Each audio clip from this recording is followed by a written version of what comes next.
Brace yourself for Florida new development explosion. If you're new to the channel, welcome aboard. My name is Chris Igoe. If you're a returning viewer, I appreciate your participation in our journey. Now, today we're going to get right after it and talk about the new development explosion that is sure to happen.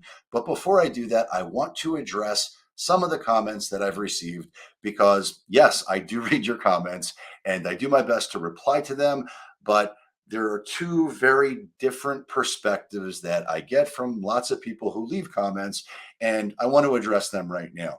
And I love the open dialogue. I love the comments. So keep them coming and please subscribe to the channel. All right. And so Jeff K9405 is out there. He left a comment. We've got 1,000 people a day moving to Florida. Where is everybody supposed to live if they don't build more homes? Well, that is 100% accurate. There is a scarcity of resource in my local housing market. So in actually in Broward and Palm Beach County, there is very little land left to develop. And because of that, people are paying a premium in order to buy new construction. And the intensity of that market is going to vary depending on where you're at in Broward or Palm Beach County.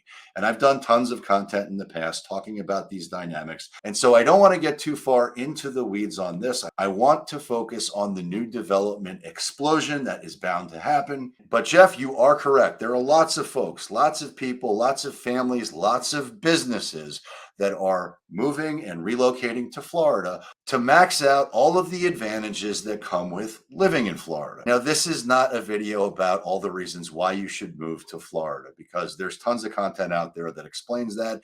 And I've certainly covered that in the past.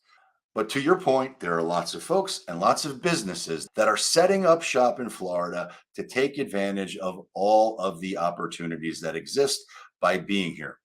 And there are lots of tech folks with money, lots of financial advisors with money. Goldman Sachs has moved down here for a reason. And because of that, we've seen a massive uptick in prices across the board. But it's not so great for people who already live here that are priced out of the market. And affordability for lots of people who live here currently is a major issue. There are lots of folks right now who are priced out of the market. And the next comment comes from Sleazy, New York. Wait a second, that's not Sleazy, New York. Seasley, New York.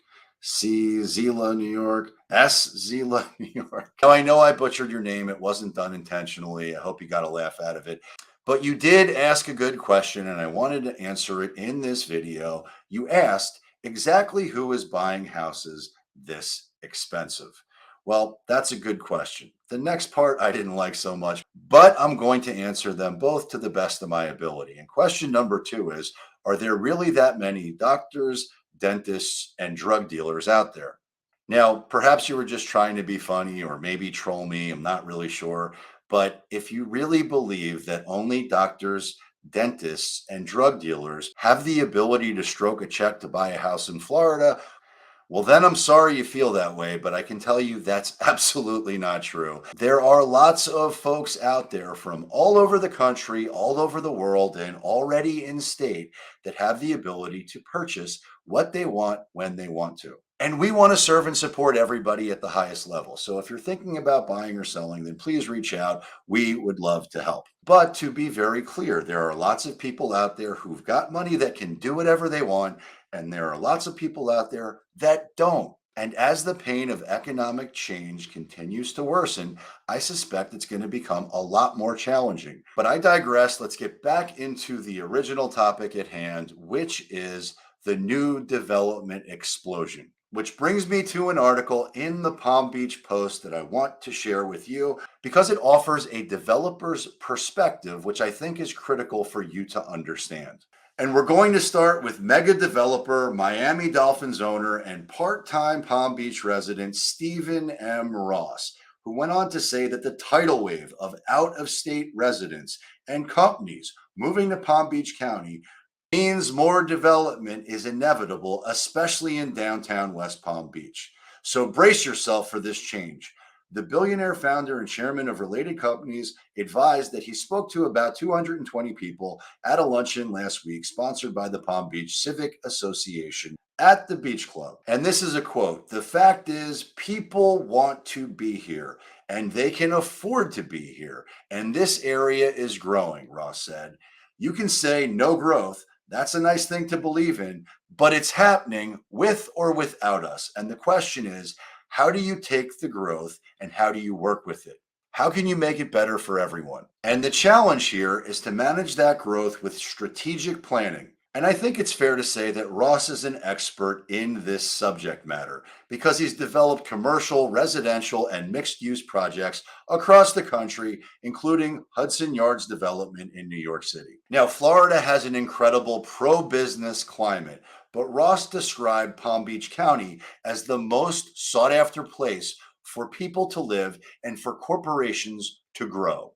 But he goes on to say that Palm Beach, without a doubt, has been and is today the greatest single seasonal community in the world. And that is 100% true. There are tons of snowbirds who come to live here only for the season. But in addition to the seasonal people, there are tons of full time residents too. But he goes on to say that he is bullish on residential real estate. Now, to be clear, although he is a seasonal resident, this is somebody who is boots on the ground in the industry. His company, Related, developed and opened City Place, which today is referred to as the Square, as a mixed use project. They developed 360 Rosemary, which is a new 20-story office tower, and they're building a 364 unit luxury apartment building right next to the Square. So, is development exploding? And the answer to that is yes, as evidenced by the fact he and his company continue to develop in West Palm. And they're going out there and building another 3 downtown office towers, which are in the planning stages. And they're also looking at some longer term projects, including a possible hotel at the Square. Now, Ross goes on to say that the county needs more high quality schools, and I don't disagree. In an effort to create better educational opportunities, his company has gone out there and approached private schools in South Florida as well as the Northeast and is working to convince them to relocate or open satellite schools here. And while I'm sure that sounds good, it's a long way from happening. It's not the type of thing that can be done instantly overnight. Now, I'm fully aware that what goes up must come down. And I'm fully aware that there are lots of content creators out there that are pushing a narrative of an imminent crash. And whether we experience a correction or a crash has yet to be determined. But I've always believed in following the money, following the institutional money, following the smart money that has made a fortune in real estate in the past, and seeing what they do. And when the smart money continues to bet on themselves and continues to develop where they believe they can max out the opportunity, often tells me which direction the trend is going. Now, I hope you found this content valuable, and if you did, please subscribe to the channel, give it a thumbs up, share it with a friend, and check out my next video because I suspect you will love it a lot. And until next time,